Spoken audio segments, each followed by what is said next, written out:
Well, hello. Welcome to Liberia Shall Rise. I am your host, Augustine Sharif, and I'm here with two distinguished men. One, I think he's the CEO for this platform, Dr. Positive, and Mr. Sapalucia. He's our go-to person for everything around the clock, and maybe the next senator for Bon County. Yeah, but we are here. We are here to actually lend our voices to some of the big issues going on in the country. Look, the drug issue, we will continue to beat the dead horse until we get everybody. We not worry about it right now. However, though, we'll talk about something that the Liberian government, which we don't talk about, that they are putting, trying to hide under the rug, and they're trying to be sneaky about this. But we'll talk about it. And also we'll be discussing the whole issue of the deportees, the 1,200 deportees they're trying to sneak into our country. We'll talk about that. Now, I know from this show, most of you guys will probably email or text me and tell me that I'm a racist. I don't like other people, but that's a good conversation for us to have. We'll define what it means to be racist. So, Sapalucia, welcome to the show. Stephen, you got some kind of echo in the background. If you can just mute something. No, we're testing your audio. Or testing the audio. Welcome to the show, Sapalucia. How you doing, boss? I'm wonderful. I'm wonderful. I've been away for at least 2 weeks. Good to be back and good to share my views on what is unfolding in our country. All right, good to have you here. And Dr. Positive, Bossman, how are you doing? Well, I'm doing great. I just wanted you guys to see this. I actually won this yesterday for being a smart person. I'd say we had a health fair yesterday, the July 24th celebration, the Flag Day celebration. I don't know if you guys celebrated yesterday, but we did in Dallas. And they had a community health fair along with the celebration of July 24th. So I was asked a question, what is the percentage of water in your body? And how is that question? And that's what I wanted her today. So I just wanted to show you that I not only talk show host, I got some skills too.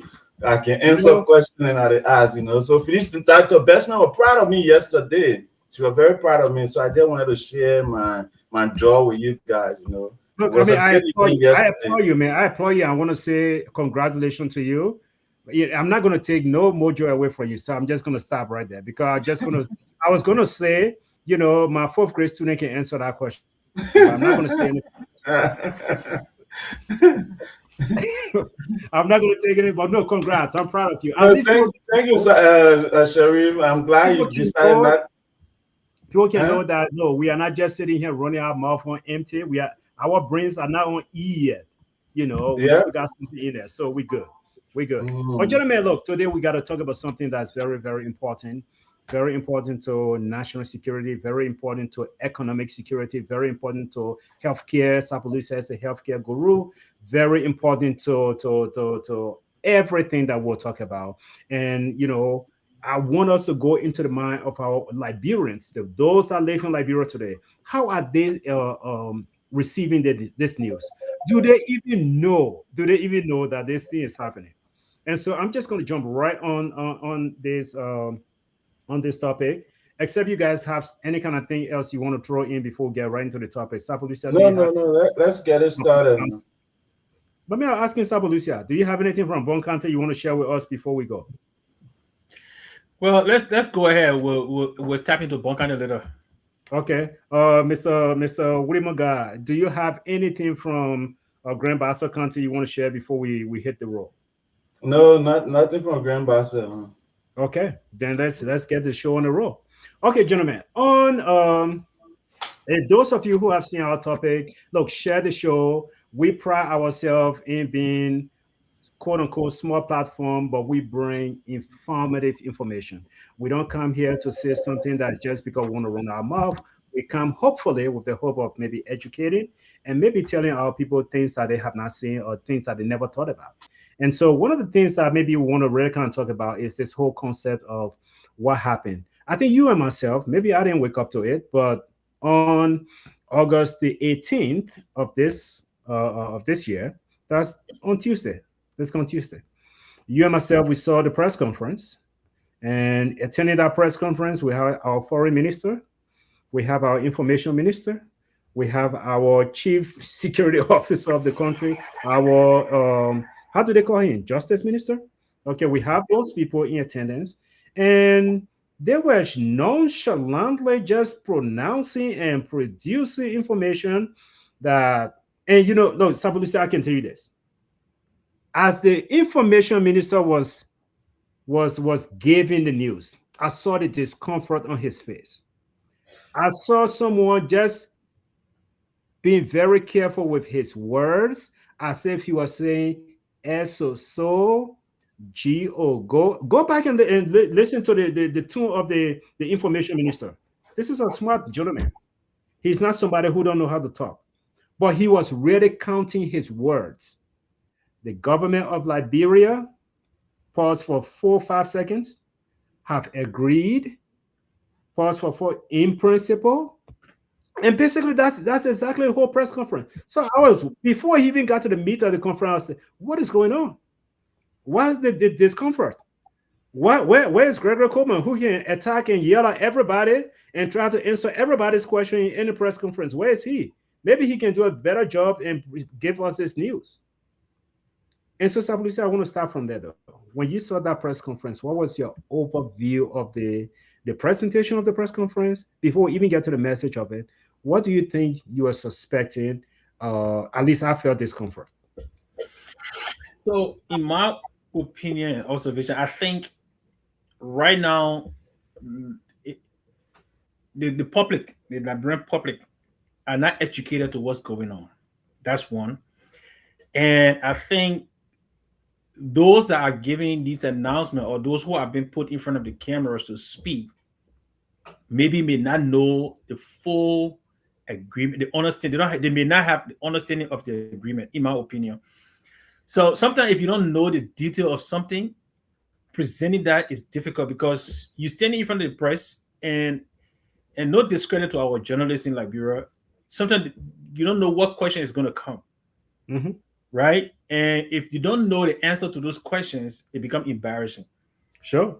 So it could be the reason that it was the way it was presented the way it was, or they are afraid of the backlash that may come if citizens realize that, look, these are now the well-established people that they bring into our country. They may not, be willing to accept that responsibility as leaders who representing the government. And maybe also looking at the political toxicity, if I can call that, they may feel that opposition will use that. If honestly, if opposition were smart, those are things that we use. I know the drug issue is there, but if I was an opposition leader or a political party leader back home on opposition, that's something I will push along with the drugs to show, for me, in my opinion, that the government is incompetent or not transparent. Everything is opaque because we got these people coming to our country, we don't know them. And you could use it not in a negative way, but to push out your message that how you could do it better and what the gains could be. But the presentation, in my opinion, was not sold well. Maybe because most people are not paying attention to what is going on when it comes to that immigration stuff. They don't understand the magnitude. They don't understand the ramification. They don't know about the social well-being of those people that are coming in. So because they are not informed, maybe our leaders give information just based on, I don't know. I mean, sometimes it's just hard to read into, right? Because you want your population to behave a certain way when they hear this news, or to ask certain questions. Unfortunately, they don't ask those questions, right? They center everything now around politics. Deportees coming to your country, instead of we talk about the economic benefit, the crime rate, or whatever, we'll move it from there and say, oh, Unity Party is doing well, and then the opposition will say, oh, the country. So everything has become political instead of looking at how that situation is going to impact the country and the common man in Liberia. Then impact the country. Impact the country. Let's start from the South this year. So the information minister, Jeremy Pierre, he gave this announcement on 18th of the month, just to say, hey, just so you know, the Liberian government have agreed we are going to be within a year we are going to have at least a total number of 1,200 individuals coming to our country. Now there were some news medias that actually reported that Liberians are getting deported to Liberia. That information is not correct. It's false. It was not Liberians who have been in the diaspora in the US that are getting deported to Liberia, but actually when your president came here sometime last year, I mean this year or sometime last year, Last year. when last year, where he was sitting before President Trump saying yes, sir, to President Trump, and President Trump will flatter him by either flattering, however you take it. You need to take it to be a compliment. Other people or opposition look at it to be a mockery. When President Trump was saying he spoke beautiful English, that's all we decided we did a whole T-shirt. Like, bro, speak beautiful English. That's what we're focused on. But what was actually happening in those negotiations? We knew what was happening because we had heard the story. Prior to that, we knew that South Sudan was chosen as a third country, option country, where they had sent 8 individuals at the time. And we knew that individuals were being sent to other countries. So we knew Liberia and the other 5 African countries that were invited, they were invited for the same thing. We knew that was what was happening. And so while you were talking about beautiful country, they were selling your country right under your nose. The same way they sold our country to fire soon without people knowing today our children still suffering for. That was something that was happening. And so today, at that day on the 18th, he stood up, made that announcement. And he, before we can say what, he said, oh, by the way, on Thursday, 2 days later, the first group will be here. So there's no time for Liberians to even react. No time for us to say, whoa, what are you talking about? Before we can say, what are you talking about? People, but that, before we can, that words could leave our lips. They say, by the way, on Thursday, the first group will be here. So we have no say so. So look at that approach, Liberia, Sapo Lucia. I want us to take it from there. Was this the proper way to talk about issue of national concern to your people? Or did they just discount the Liberian people? For me, I look at it as a total disrespect to the Liberians, that you were about to do something that could impact them, and they were never made aware of that particular situation. And to me, you just discredit your entire population. I don't care for you. I don't care for your opinion. I would just do exactly what I want to do. Dictatorial kind of move. Unfortunately, Mr. Sherry, that's how they have ran the country in the last 20 years. Right? In the last 20 years, that's how Liberia have been ran. Those in power make the decision and just either they tell you or you just get to know by some other vines or some other means. That's how Liberia have worked, right? Everything. We're talking about drug issue every day. When we started with in fact, we can start from the very day this particular government. I'm not even talking about the CDC or the Ellen Johnson. I think Ellen Johnson, the first two were kind of somewhat. They had some words that they could give out there that people could listen to, people could be informed. But George Weah and this government, they have not had any awareness, no proper awareness to the Liberian public. Okay, we can look at the drug issue. When we started, when the president took over, he started this war against drugs, quote unquote. Okay, and some of us, and I think we had a show about it, and some of us said, look, in order for you to promote war on drugs, the first thing you need to do is to educate the people. That's one. Two, start building infrastructure that will support your policy. If you say you're going to fight war on, if you're declaring war on drugs, the first thing you do is build rehabilitation centers, provide, when the person get out of this rehabilitation center, provide a means by which the person can now return to where they're coming from. That is, if I get out of rehabilitation center, maybe I spend 6 months, 7 months, 1 year. When I get out, I got a job to do so that I don't go back to what I was doing. Mm-hmm. That was not done. That one, they just show. I took back. I drew my blood. They show big camera. Everybody draw their blood, and that was it. And someone knew that was just for the show, you know. And if you look at the whole way our country, where everybody is doing things based on politics, not based on policy, and I think I talked about it before. In that, and the difference is, I just want to show the people that I did something. Mm-hmm. I want to show that I built hospital, but the hospital not working. Nobody there to staff it. I want to show the people that I built this. I want to show the people I brought yellow machine, but yellow machine just packing. That's how I ran everything, and it's the same with this. So you are bringing people into the country We don't know nothing about them. We don't know whether they are hardcore criminals. We don't know whether they are murderers. We don't know whether they are drug addicts. We don't know whether they are drugs or pushers. We don't know anything about these people, Gang members. gang members, and these people are not going to live with within the community of Jeremiah Pierre, not the president, and not any of those people.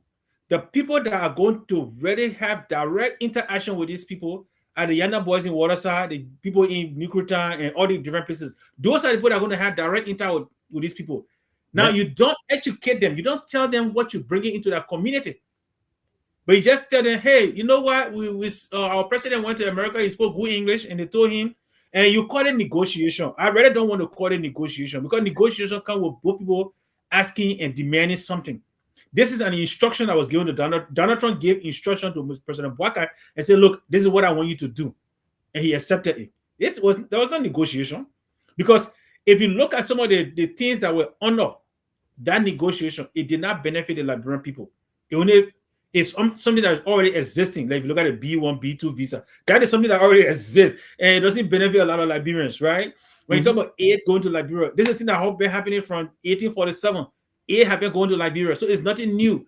So there is no negotiation here. It's just telling you, look, this is what we're going to continue giving you, but from today, we want you to accept this amount of people.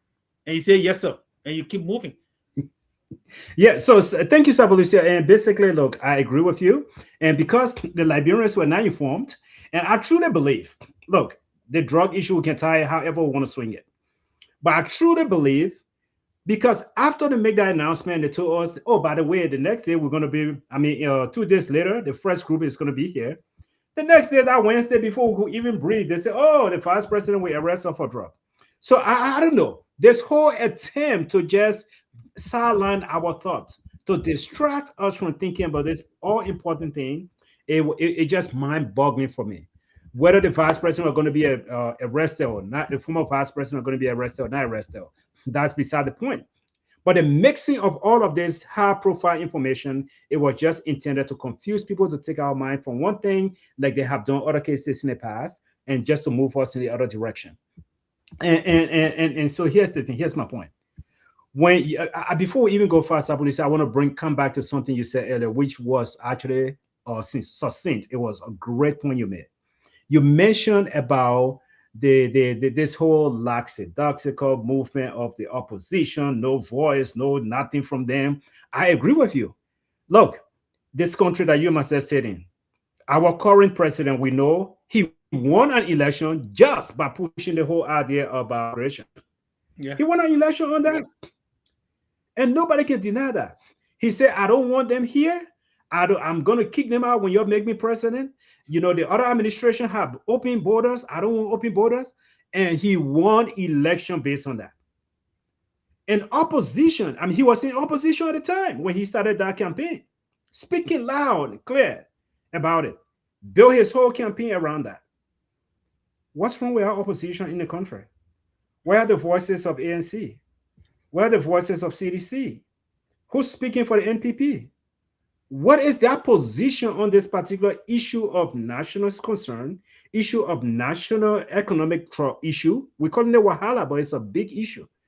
And our kids are just about to go back to school. Schools opening in the country. There's most schools opening on the 7th of next month. Kids are about to go to school. And you have a whole wave of people coming to our country. What is the opposition doing? When do they speak? And so I don't want us to just jump over that for a second, Sapolicia. What should be the position of the opposition? What should be? Should they issue one statement and push against this? Or should they actually use it as building up their platform now and say, look, Liberians, while you were sleeping, this is how your country got sold. This is how someone came and gave and did this. This is what me as a president, when you elect me, this is what I'm willing to do. What should be the position of the opposition in this particular regard? So, Mr. Sharif, you see, and that's where I personally always take this thing. When we look at the so-called political individuals who got back home, not political parties or political institutions, that's why I always say that, because we don't have political parties or political institutions that build policies These were all the same. And I think the reason they behave the way they behave is intentional. Because I believe all these guys that call themselves opposition political individuals, they are going to do exactly what the current person is doing. That's why they don't build a policy that will target the actual needs of the people. If we had a political institution, they will pay attention because you will have, if we had an institution, I mean, I'm not using that intentionally. You have in that institution their strategians, right? Or their strategists. The strategists, under there, you have your communication umbrella, your publicity umbrella. You have all these different arms that will target issues based on what you know, right? Now, I can almost guarantee you, all these people that call themselves quote unquote political parties in Liberia, they do not have anybody in their political parties that is focused on national security. That person's job should be just to address national security issues where they identify what they see coming wrong. Like, for example, these deportees are coming. If I was a political party or a political institution, the first thing would be to, okay, let us ask the government, whether these people were vetted. Are they criminals? What are the background? Where are they from? Which country did they come from? Those are the opposition. That's the job of the opposition, to keep the government on its toes, right? Mm-hmm. You will have guys from the health sector. What condition? Because they say, quote unquote, health screening. Mm-hmm. Okay, do we have a report in our healthcare system to show that this guy did all these lab work and these are the results? It may be private to them, but when it comes to our health, when it comes to public health, it is not private anymore, because whatever enters the country, it affects everybody. So that's the first thing you have in your political party. Do you have your health department? Do you have your security guys? Do you have your communication? You still have all these political institutions. You know the Democrat, the Republican, they got all those guys already set. Oh, so by the time they win office, they already know who is going to go there. Yeah. In fact, they got numbers of people who are already specialized in that area. All now they're doing is vetting the best person to serve. But if you look at in the past 20 years, if you look at all of our elections that have been held and people winning the election, when they get into power, before they start writing their policies. That's the first, before they start writing their so-called agendas. Okay, CDC did a propos when they got in power. As soon as Boga was elected, then we saw the arrest. And that's what they keep doing. So you don't have a plan before coming.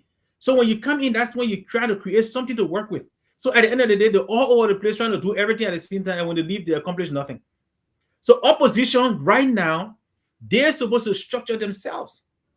But because they don't have any focus, they don't have any policy agenda, it's difficult for them to target or press or hold the government to feed to fire. They just act on emotions.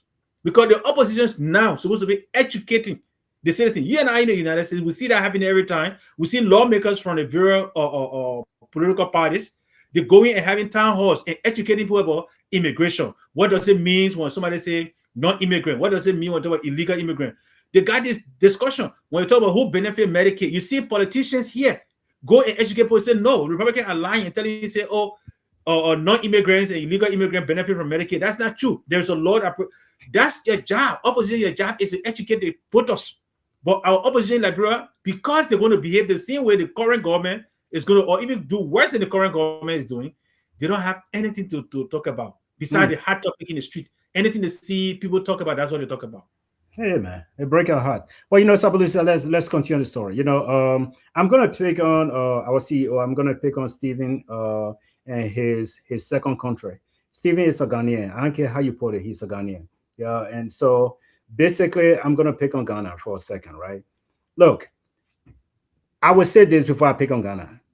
When people come to the country, who is going to be responsible for these people that are coming into the country?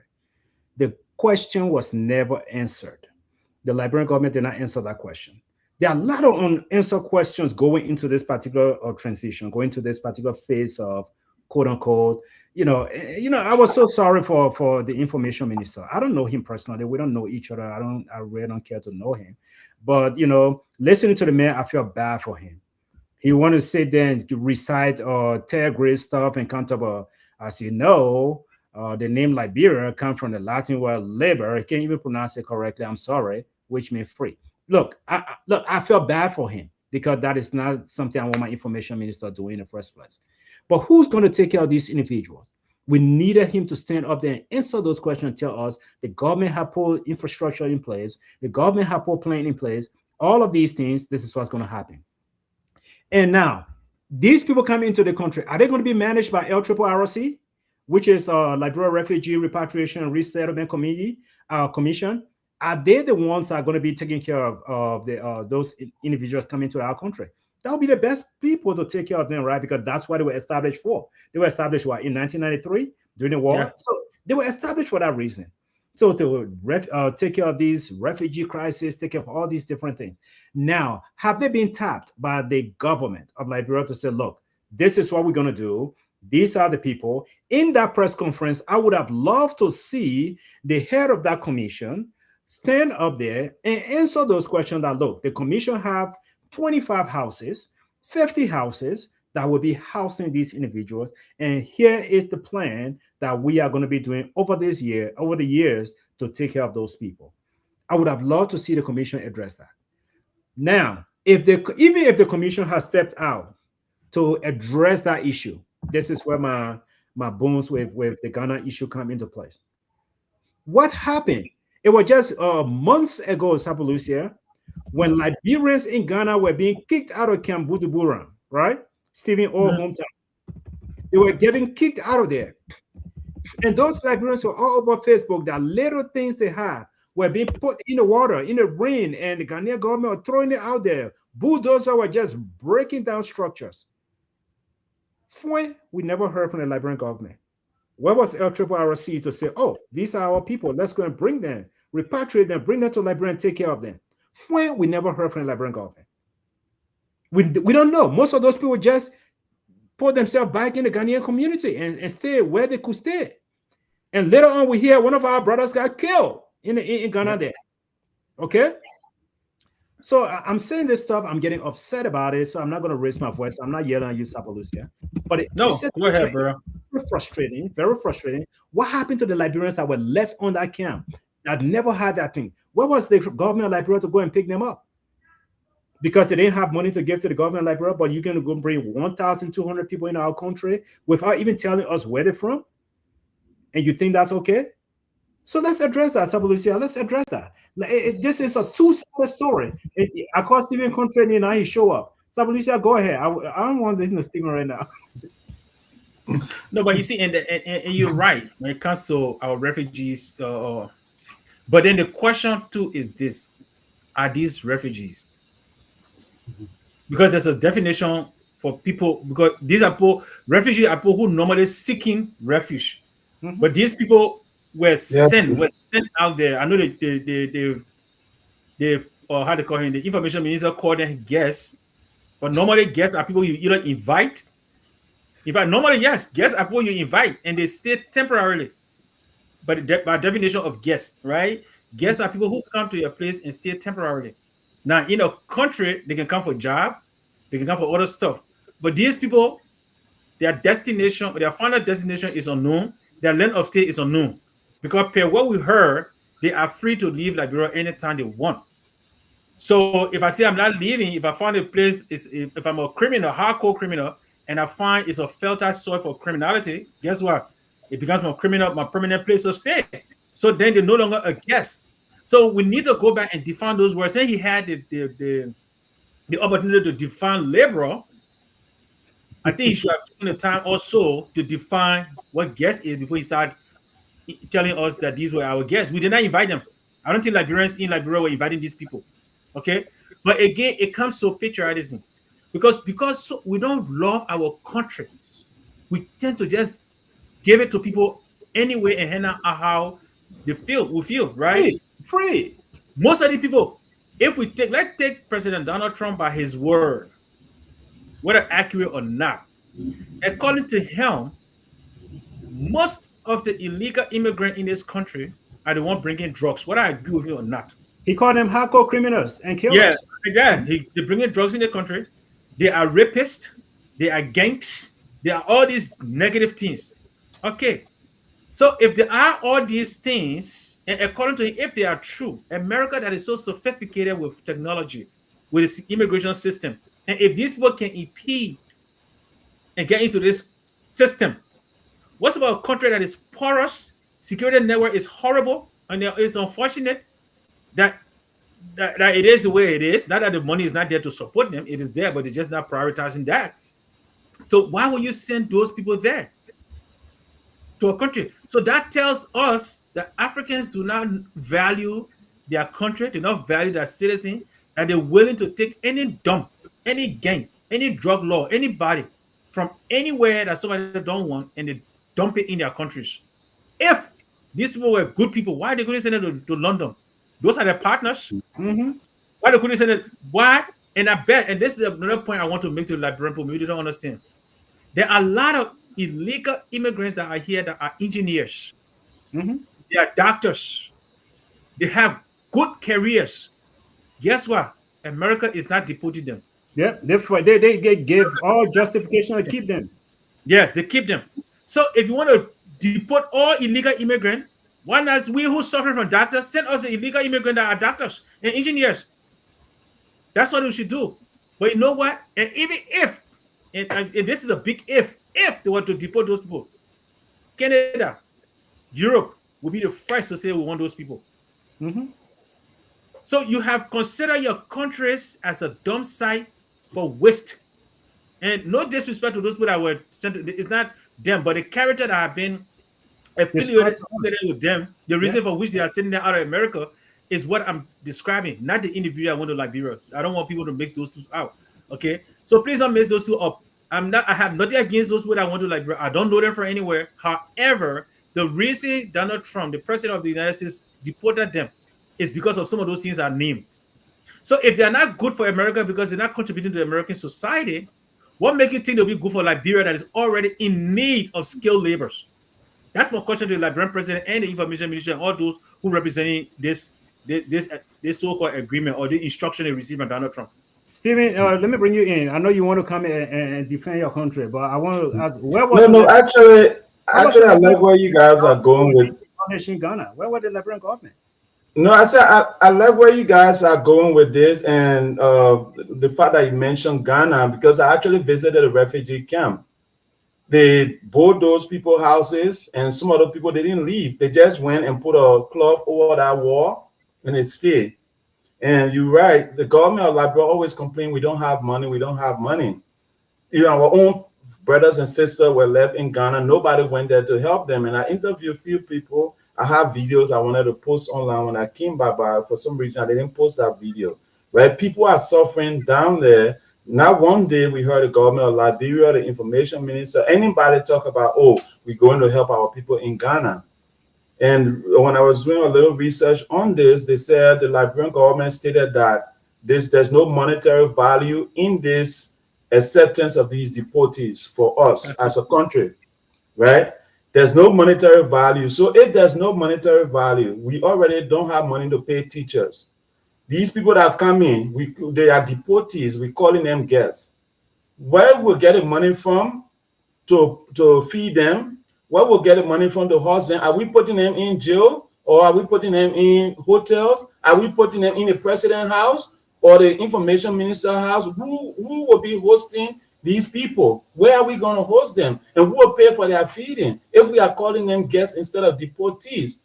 If America didn't give us any money to maintain them, how did we agree on something like this that is going to cause us harm? Like Sapolosi has said, it could be all criminals, like the president of America said. Everybody that's supporting this deportation is doing this because they are criminals in America. When they arrest you, they don't arrest you and treat you like a diplomat. They put you in handcuffs, they take you to prison, you make your 1 or 2 calls, the next thing you're on a plane to leave the country. That's how you treat criminals. So if they are treating these people as criminals, and all of a sudden, we make an announcement on the 18th, on the 20th, people start showing up. What gun did they put to the president of Liberia head for him to accept something this bad? That would be my question to him or anybody who is part of it. What kind of gun did it? Was it the nuclear weapon at the pressing way, or was it a pistol, or At a whatever good they put to English, his head? at a good What did English, it? yeah, 124 Huh? million dollar. the good 124 million English. dollar. Sabulisa, Yes, I want to know what made him to accept this, and it's happening so fast. yeah, very fast, very fast. And Steve, to you and myself, we've been saying this long time ago before this even happened.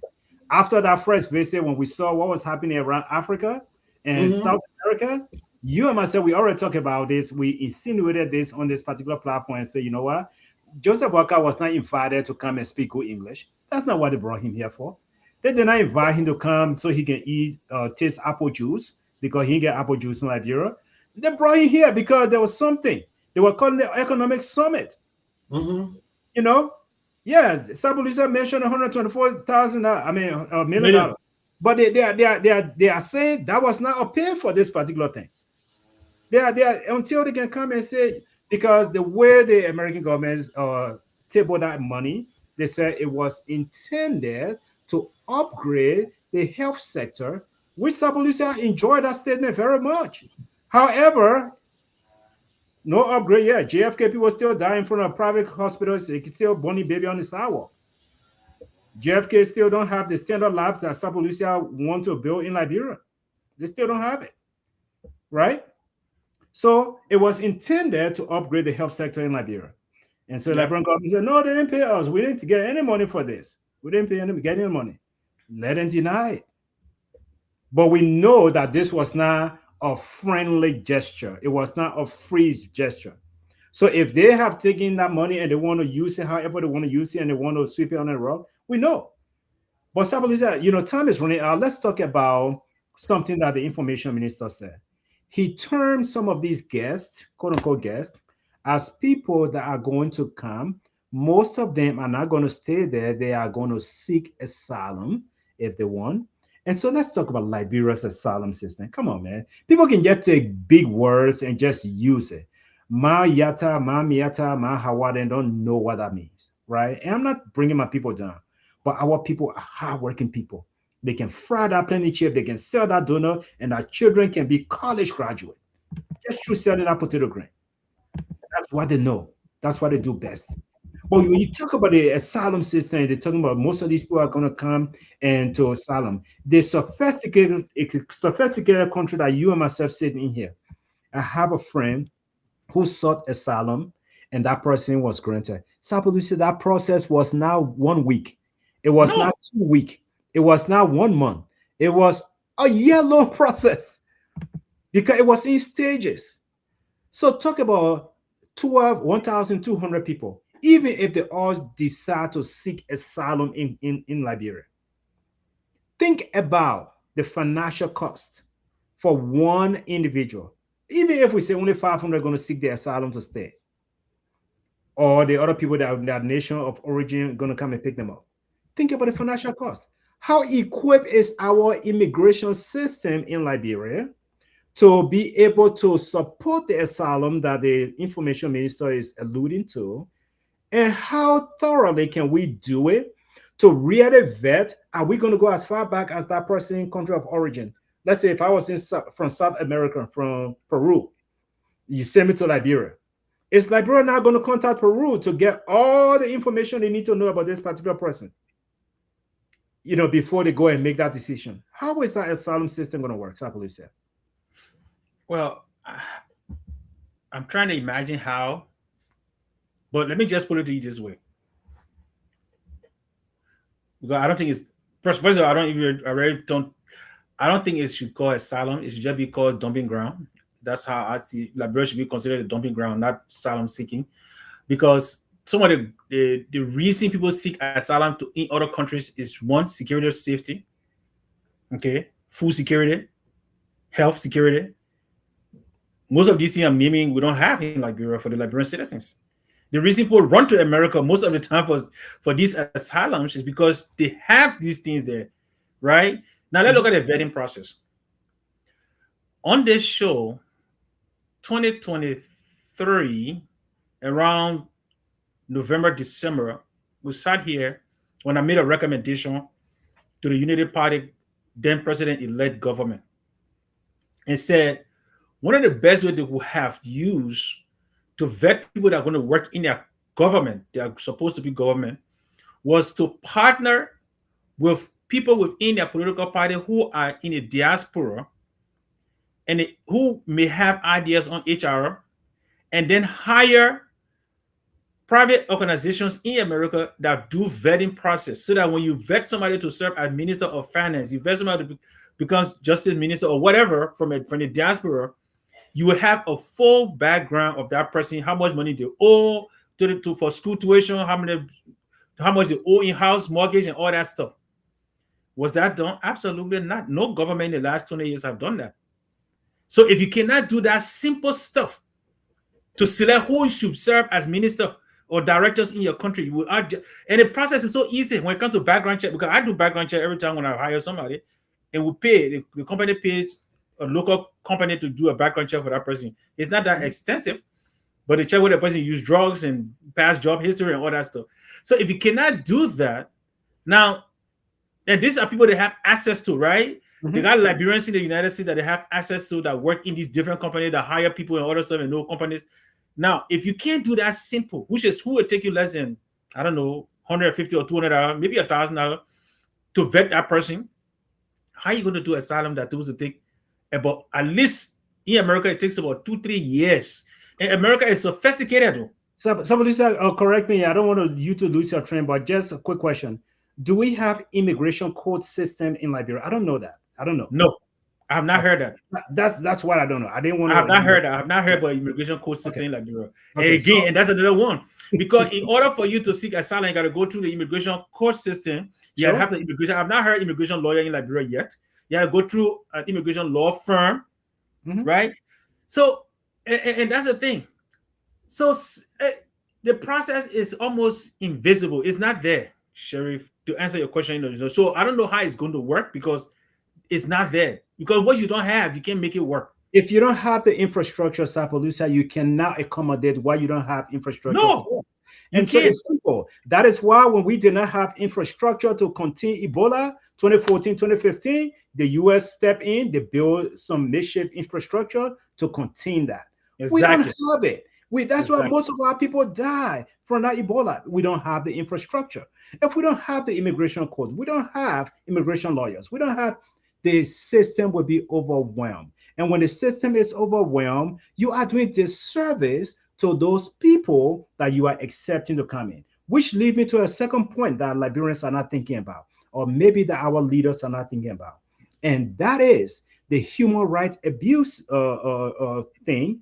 Human rights abuse thing. Don't forget, Liberia have put itself under serious microscope. It's not even a microscope. The binoculars are open on Liberia. Because of all the countries, whether South America or Africa, of all the countries, the largest number of people to a third world country that I have heard of is Liberia so far. It's Liberia, yes. 1,200. The international news, they are reporting, they are talking about it. We are talking about these things, right? So Liberia, you just put yourself under a microscope. Human Rights Watch is watching. Okay? The United Nations, other organizations, they are watching you, Liberia, now. What becomes of those people? It becomes a serious testing point for you. If you bring those people and you just get them loose, and those people are now in your community, tomorrow morning we hear news, oh, one Chevy went to steal something, somebody killed him, you better be ready.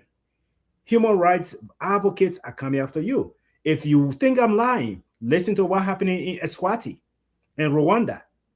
There are people that were sent, and right now there are legal cases against those countries for first breaking the human rights, violating the human rights of those individuals by accepting them to come to your country when they are not from your country. That's a serious thing. That's a serious thing. Liberia, you see, you already don't have money. Our children can't pay school fees, and the infrastructure for hospital is not working correctly.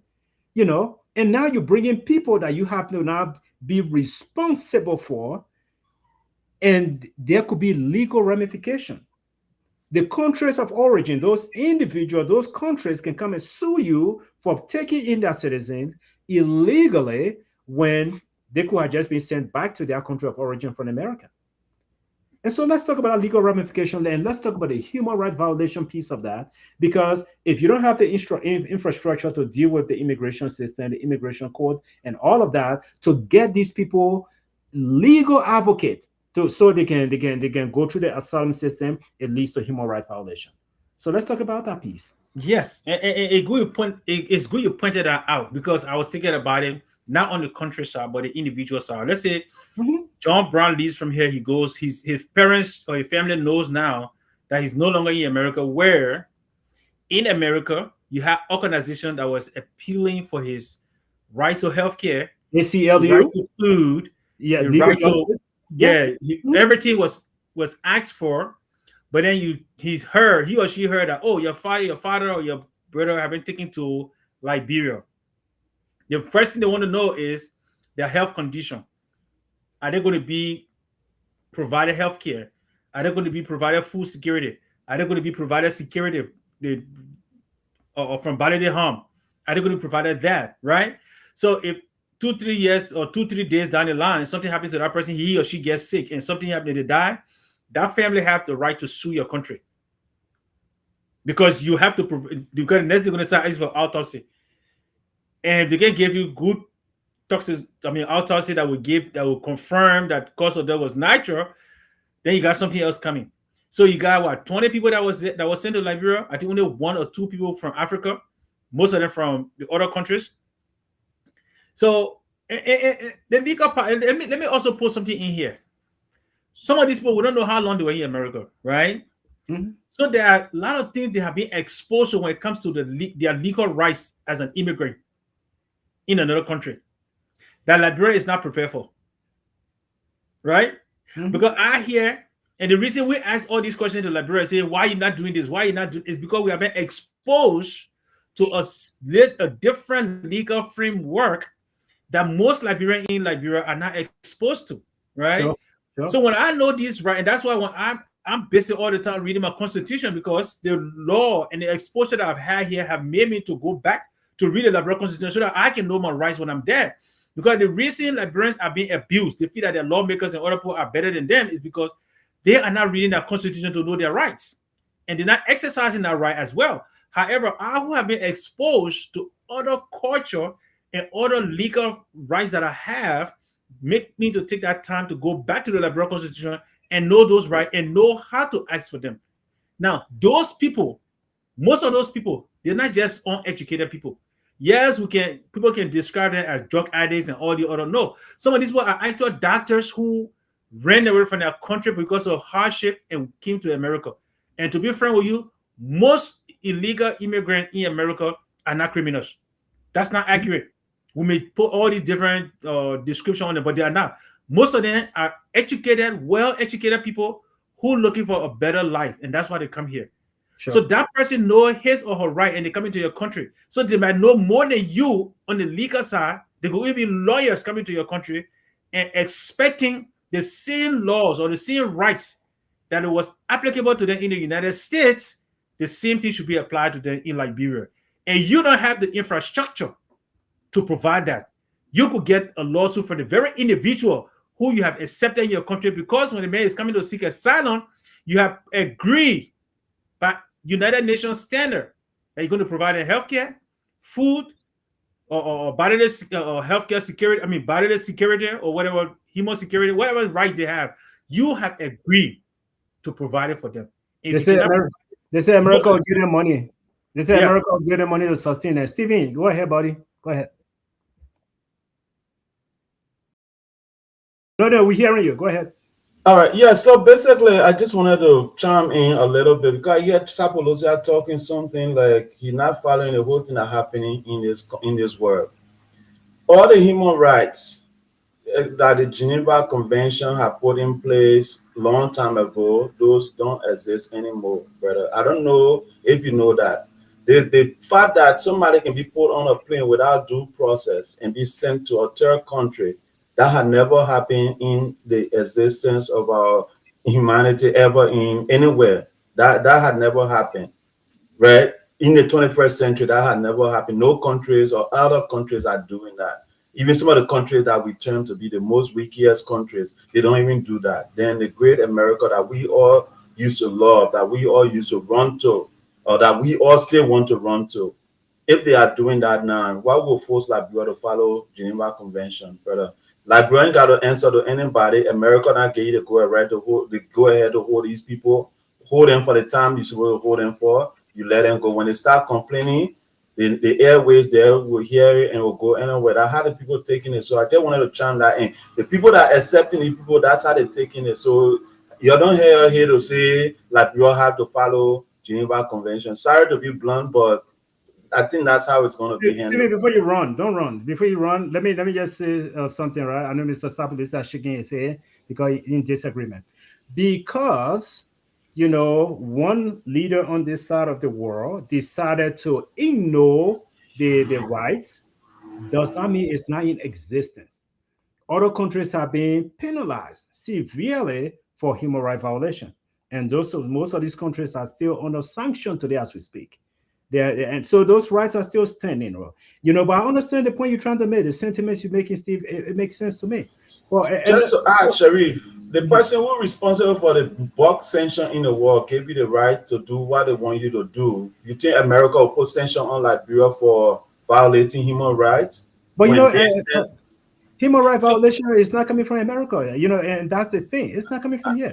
That's the thing. And the another point that you made there when you talk about, if this person tell you to do certain things, then you can be charged with violating our right. We just got to go back maybe a few months ago, not even a few months, let's say 2 months ago. Samuel Tuer, he was standing around there. I hate to bring his name up in this thing. But he was standing around there and he was saying, oh, the president told me to do this, to give the money. So basically, I'm not guilty. The president is exempt. But you who went, did it, and not him that took the court? Liberia still came after him and took him to court? In that case, we'll still get to the bottom of it. That's just another story. I'm just saying, so Liberia can still be liable, even if Uncle Sam told him, take these people, and they agree. They could still be liable for those. The legal ramification is going on right now in other African countries. I want to see the code. I want to see the code that will hold Liberia accountable. Go ahead. The same code that took your former landlord to jail and lock him up, that same code will step in. The head. So, yes, and I think that was Steve does not, maybe he doesn't understand. I mean, the court system is not biased. You can make America is not signatory to the RCC. Again, yeah. Okay, but Liberia is. Mm-hmm. So I want you to understand that as well. America is not signatory to the RCC. Liberia is. So the RCC still has jurisdiction in Liberia. Okay. So to say that you can ignore the human right of a person based on America's action, that is not accurate, because you still answerable to the RCC. Okay. So let us just put that aside. But yes, those people still have rights. Just to answer that just to clear that so that the Liberians are not confused. Liberia is still answerable because today Charles Taylor is in jail. We know that. And anybody that the RCC see as a human rights violator, they tend to do that, to arrest you and put. Even Israel might be doing all that stuff, but when Donald Trump is out of office, the next president comes and support that, Benjamin Netanyahu could be arrested and sent there. So yes, that is not something you can overlook. It still exists. Let's want the old man. Let's go, Stephen. Let's go, Stephen. Stephen play, because Stephen always love when we do this kind of talk to bring it back home, right? So let's bring it back home. What does this all mean for our people in Liberia? What does it mean? You bring in people, and let's say the Liberian government does everything right. Make sure these people are eating 3 times a day. Make sure they see doctors before they get sick. Make sure that they have small pocket change. Make sure that they have good housing. They got running water. They got all that. Let's say Liberian government does everything right. Sapalucia, talk to me about the everyday people. Yesterday it was raining cats and dogs in the city, where these people were walking in dirty water. Some of them will get sick this week. God forbid. I mean, they will get sick from typhoid, from malaria, and all that stuff. People getting sick. And the Liberian government does all these things for these people you bring in the country. They want to go somewhere, you get transportation for them. They want to do this, you get them covered. You got them good housing. You do all of that. How? What is the psychological impact? I know you guys will ask me about the psychological impact, but think about the people in Liberia. How does that make them feel? Their own government. Think about the person in the camp in Budubumbura that was neglected. Think about the people that they go sell cold water all day. They only make less than $5 US for that cold water. Think about the people that are struggling to make it. But then here a group of people that our government catering to and making sure they get everything. They eat 3 times a day when most of our people don't even have 2 meals a day. How does that impact the population? Because from my research, I've looked at any country getting those, the people they will always protest against this kind of unfair treatment. So let's talk about that coming from the Liberian perspective. That's what they have in So, there for us. so Mr. Sherry, unfortunately, Liberians are not self-aware. It's unfortunate. They are But not that's what we're gonna self-aware, tell them.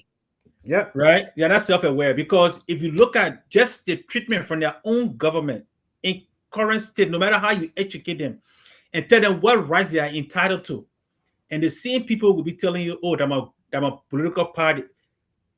So again, unfortunately, our population are more.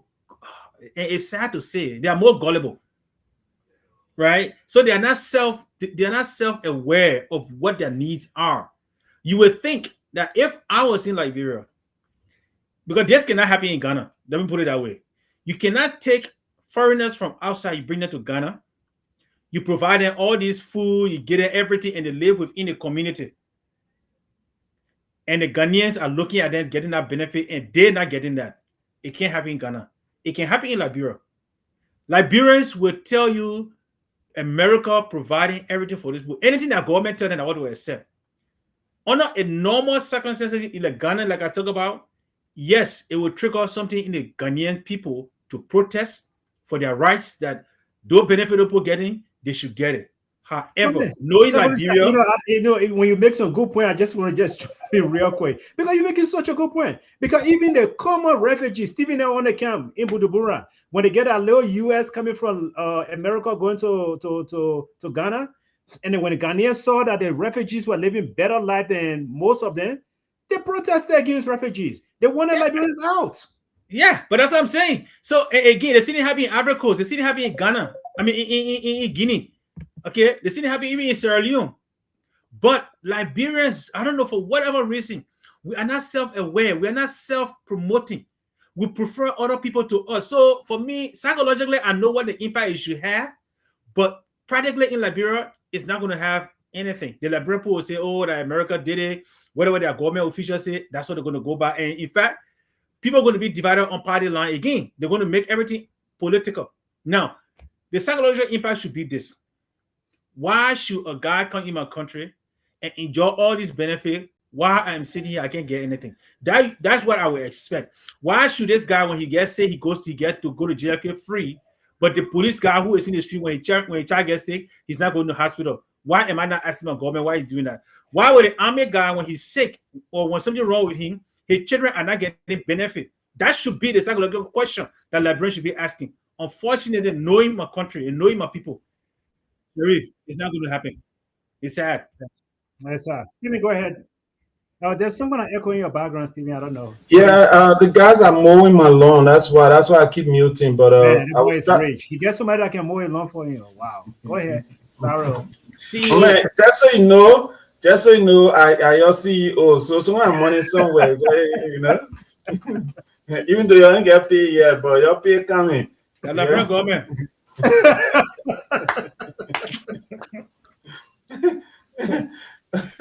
All right.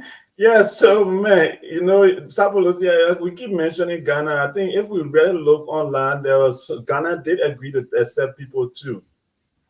They started first in Ghana, and I just did a search just to verify that, and there's a lawsuit against Ghana right now. But they're telling us other African country in lawsuit. No, again, there's a lawsuit against Ghana concerning that right now. People are suing Ghana. But again, what I was saying, right, in terms of this whole thing, the guys got back again, so I may have to go back in the background. But in terms of this whole thing, Sapolosia, sometimes when these things happen, we don't know the back end discussion. You understand? You and I can sit here all day and talk, but our papa not agree some kind of agreement has been made by the U.S. government and Liberia. And one way or the other, whether we like it or not, it may be favorable to Liberia.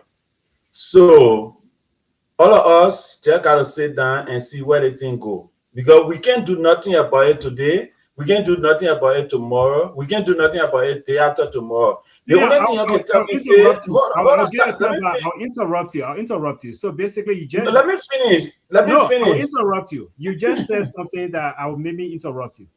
Our topic here today, Liberia's deportee Wahala. Who wins? We're asking the question. So you just sat here, you answered the question that Liberia is going to win from this arrangement.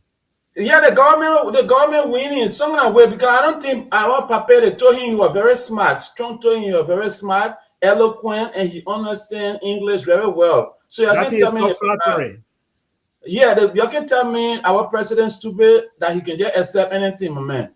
You can tell me. So I will get. So I will bet you can tell me our president stupid. They already told our president he's a very smart man.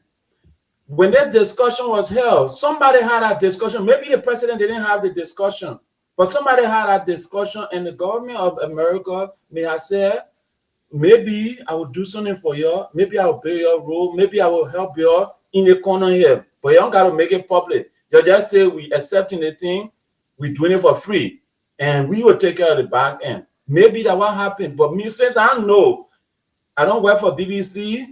I work for Liberia, right? I know how we broke. I haven't paid you since I started working for the platform. So when you get that kind of reset money to go back and to find out what the discussion was. So from my little understanding, I think somebody chopped something somewhere, and let us pray God that is beneficial to Liberia. That's why I will end today. Riverside Pro was saying my youth prayer and stuff. So I'm using prayer today to say, let's pray that whatever decision was made in the back end is beneficial to Liberia.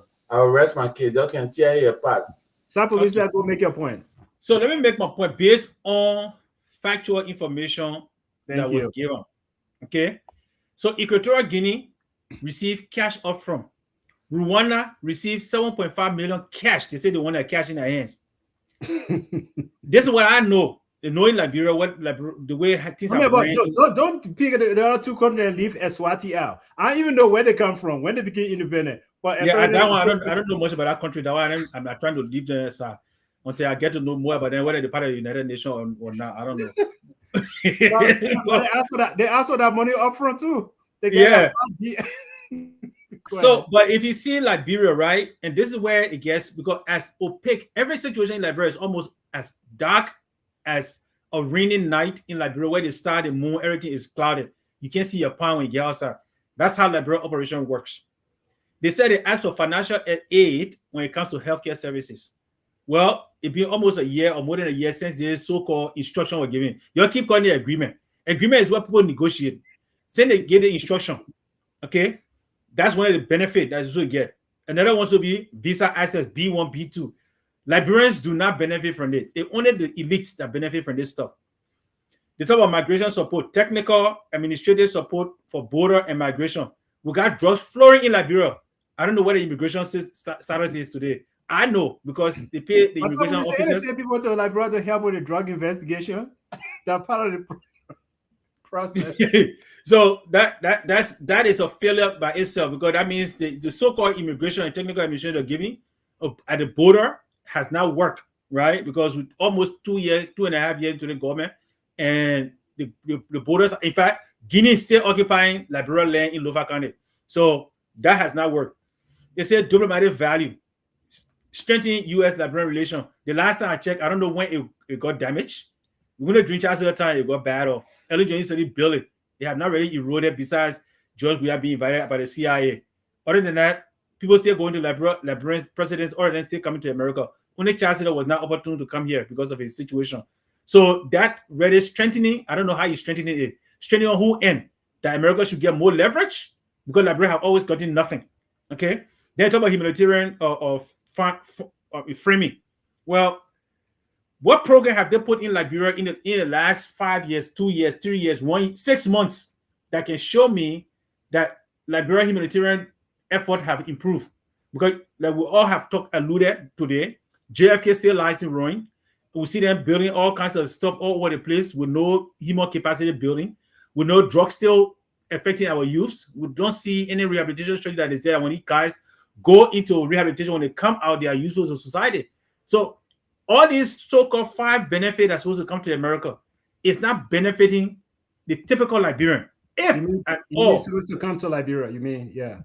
yeah, if at all entities will benefit Liberians, maybe as that $124 million that was earmarked for healthcare benefit, it will go into their pockets and they take it and they build their own little things here so that when they're gone, just like Ellen from what we heard, allegedly built about almost $1 billion hospital in South Africa, allegedly, and that what her son is managing, Robert Sele is managing now in South Africa since he left to become ambassador for George Weah. But and again, everything that comes does not filter or trickle down to the Liberian people. It's still right at the top, executive mansion, the State Department, and maybe in the Capitol building, and that's it, Capitol Hill. Yeah. So, gentlemen, let's take 5 more minutes. Let's try to wrap this up. But look, I think we have talked about lots of the negative impact, the negative connotation that this transaction have for Liberia and Liberians. And like you, Sabalusi, I disagree with Stephen that Liberia wins. I don't think Liberia win at all. I think Liberia is putting itself in lots of headache, picking up something that they have no business picking up in the first place. And I agree with the information minister. Liberia is a welcoming place. I agree in that with that statement. We are a welcoming nation, and that is why our constitution is very clear. People of Negro descent, we don't discriminate against other Africans. Come to our country. When you and myself going to school, we had a lot of Ghanaians. I had Nigerian that taught me in high school. You were in the same high school there with me. I had some of them in LU when I went to the university there. And so I have no problem. We have people everywhere that we welcome. So we got no problem with our constitution in that regard. However, though, there's nothing in there that says we should just definitely just open our doors to issues when we know it will cause us problem. And I think this is what brought the discomfort to the information minister. That's why when he was presenting that information, he did it so calculated, calculating his words, counting it, and trying to present it in ways that he would not have to answer the big question. And so, we've talked about all of this, but what do we do going forward? How do we take this home? How should our people behave? How should our government behave to its people? For me, in my closing here, I just got to tell you this, Apalucia. The government, you've already made your decision. Left your people out. You left your people out. Liberians are not aware of what you decided behind the door. Now, what you can do, invest in infrastructure in the country. You did something this year where you said, for public schools in the country, I was laughing at that. We didn't have time to talk about that. For public schools in the country, from 0 to 6th grade, it will be free.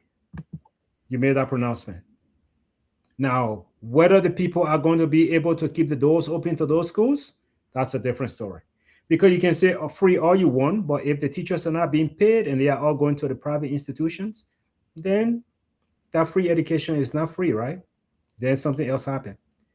And so I just want to make sure that the Liberian government build infrastructure, build things that will help the Liberian people. Don't sideline your own citizen and make other people better or take care of other people than your own people. We've seen this too many times in our country. We know that Lebanese in the country, they have more say than the everyday Liberians.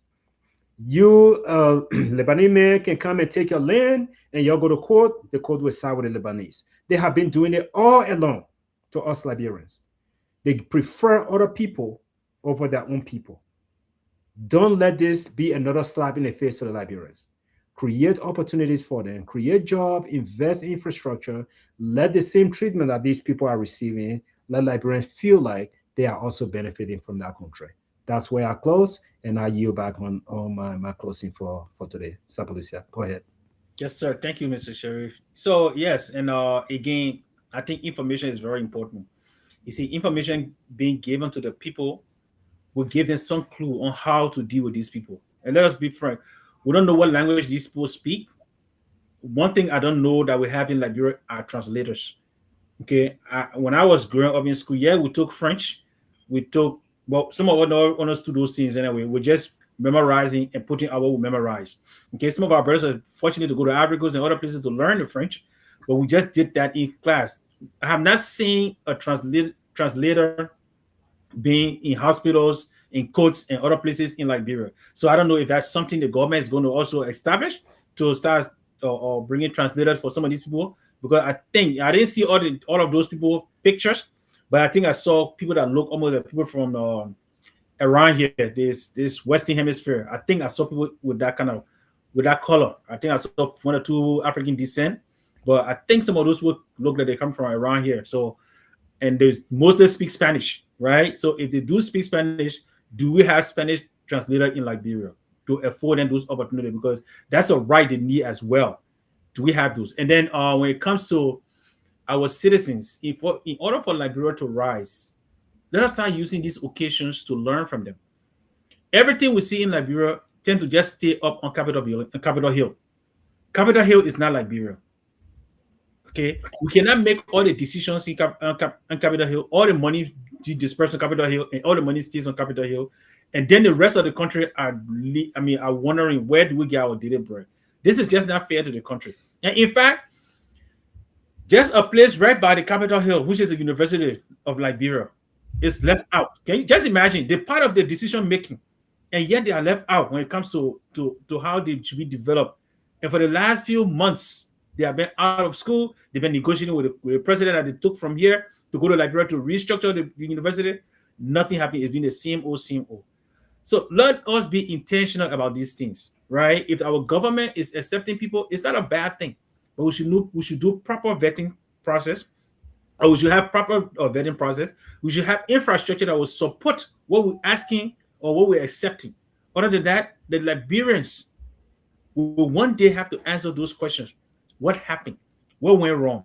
Because all it takes is for one mistake to happen. A guy who's speaking Spanish to somebody and that guy speaking English don't understand. They get into or they go into some argument and somebody takes something and before you know it, there's a thereby lying down and it becomes different. We know these things happen in Liberia. So as we go forward, Liberian government, please try to inform your people about decisions you make. And before making this decision, get your lawyers involved. I don't know whether lawyers were involved in this process. We don't know.